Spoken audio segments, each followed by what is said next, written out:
Hello everyone. बच्चों, आज हम कक्षा 8 का तीसरी लड़की नामक पाठ पढ़ेंगे। इस पाठ को शुरू करने से पहले मैं आपको दो बातें बताना चाहती हूँ बच्चों। एक तो हमारा समाज जो है ना, वो मेल डोमिनेटिंग सोसाइटी है। मेल डोमिनेटिंग सोसाइटी मतलब पुरुष प्रधान समाज है। और पुरुष प्रधान समाज में आपने नोटिस किया होगा कि लड़कों को, पुरुषों को, मतलब मेल फिगर को ज्यादा इम्पोर्टेंस मिलती है। बचपन से लेकर के बड़े होने तक ये बात उनके दिमाग में भर दी जाती है कि लड़का है तो उसको ये काम नहीं करना, लड़का है तो उसको ये काम शोभा नहीं देता। और इसी सब बातों को सुनते सुनते वो लड़का जो है वो बड़ा होता है और ये बात उसके दिमाग में मजबूती से घर कर जाती है कि कुछ पर्टिकुलर काम उसको नहीं करने हैं। ये तो हुई काम की बात। अदरवाइज अगर आप देखो तो घर में भी भाई बहनों में से, आज की बात मैं नहीं कर रही हूँ, आज परिस्थितियां जो हैं वो थोड़ी सी बदल गई हैं। मैं आपको पहले जमाने की बात बताती हूँ। तो पहले जमाने में क्या होता था कि लड़कों को घर में बहुत इंपॉर्टेंस दी जाती थी।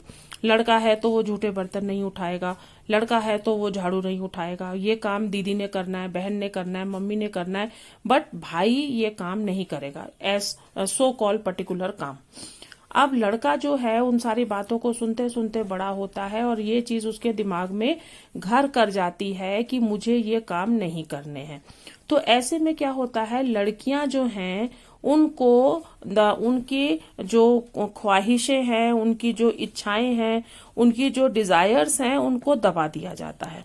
लड़की भी भाई की तरह पढ़ना चाहती है, अच्छे स्कूल में जाना चाहती है, अच्छे कपड़े पहनना चाहती है, पर वो लड़की है इसलिए उसको ये सारे काम करने की परमिशन नहीं दी जाती है फैमिली में। तो हमारी इस कहानी में भी यही बताया गया है। 3 बहनें हैं, मैं आपको ब्रीफ कर देती हूँ चैप्टर। 3 बहनें हैं और 3 बहनों में जो सबसे छोटी बहन है वो बहुत ही काबिल है, पढ़ने में बहुत अच्छी है, पढ़ने की इच्छुक भी है, परंतु उसको घर में पढ़ने नहीं दिया जाता।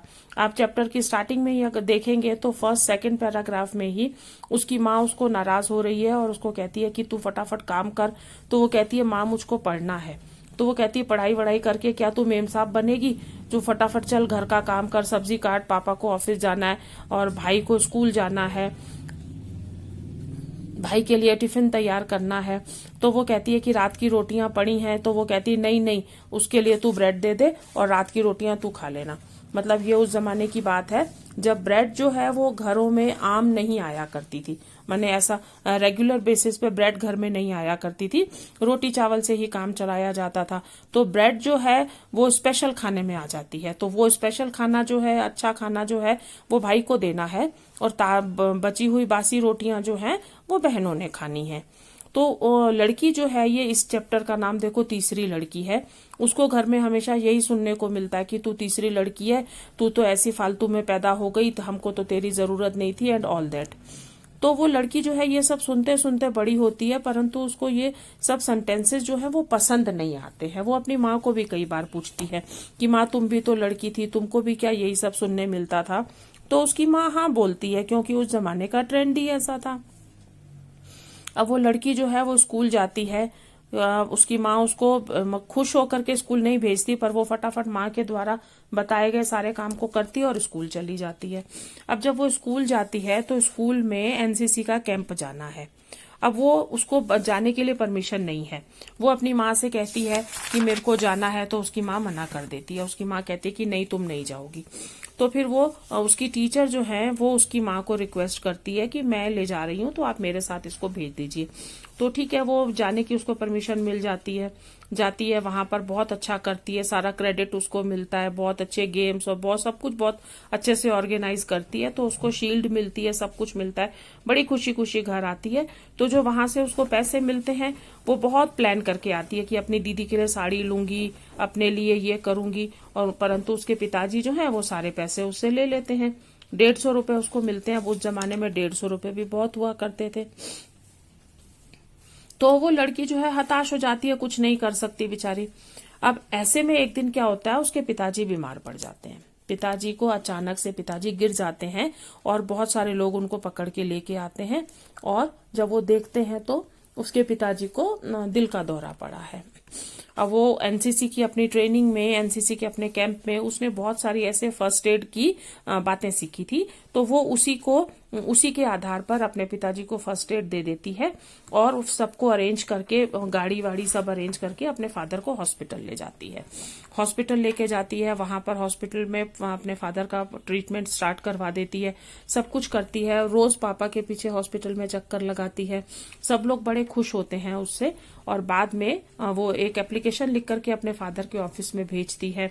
तो उसके फादर के जो बॉस हैं वो एक दिन आते हैं हॉस्पिटल में और वो पूछते हैं कि वो एप्लीकेशन किसने लिखी थी, और बड़ी अच्छी हैंडराइटिंग थी ऐसा बोलते हैं।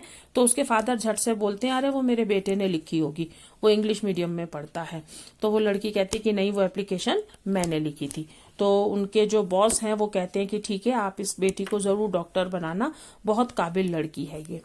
और तो इस तरीके से उसके फादर पहले तो मना करते हैं, परंतु बाद में उसके पिताजी जो है वो उन सब की बातों को सुन करके उसको डॉक्टर बनाने के लिए तैयार हो जाते हैं। और वो लड़की भी अंत में प्रसन्न हो जाती है कि मेरे पिताजी ने मेरी मन की इच्छा को पूरा करने के लिए यस बोल दिया है। तो ये जो चैप्टर है बेटा, इस चैप्टर में हमको दो बातें समझ में आती हैं। एक तो ये कि मेल डोमिनेटिंग सोसाइटी में लेडीज का जो है वो रिस्पेक्ट कम होता है। आज की बात नहीं हो रही है, आज के जमाने में परिस्थितियां बदल गई हैं, लेडीज के फेवर में बहुत सारे लॉ आ गए हैं, परंतु उस जमाने में महिलाओं को केवल घर का चूल्हा चौका संभालने की जिम्मेदारी दी जाती थी। फाइनेंसेस हैंडल करने का उनको कोई अधिकार नहीं होता था। घर के जो मेन डिसीजंस होते थे उसमें लेडीज को बोलने का कोई अधिकार नहीं होता था। तो उस जमाने में लेडीज की परिस्थिति जो थी वो बहुत बुरी थी, और उसी सबको सुधारने के लिए गवर्नमेंट ने ये लॉ बनाया और लेडीज को आज की तारीख में बहुत सारे राइट्स मिल गए हैं। इस चैप्टर को आप पढ़िएगा बेटा, तो आपको इस चैप्टर में पढ़ करके ये सब समझ में आ जाएगा। और दूसरी बात इसमें ये बताई गई है कि लड़का हो या लड़की हो, पढ़ाई करने का अधिकार दोनों को बराबर है। ठीक है, चलिए इस चैप्टर को आप पढ़िएगा बेटा। That's all for today.